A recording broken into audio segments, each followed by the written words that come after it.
Hér í uppsveitum vita bændur að matur ekki aðeins næring. Þess vegna leggja þeir alúð og ást í sérhvert handtak á sérhverjum degi.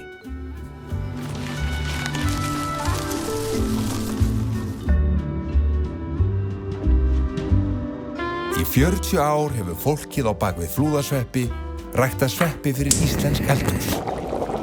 Fyrir því matur heilnæm uppspretta gleði. Og það sem meira matur miðpunktur á mikilvægum samverustundum fjölskyldna og vina. Alúð og ást í 40 ár, einn svepp í einu. Þannig hefur það verið og verður áfram. Flúðasveppir.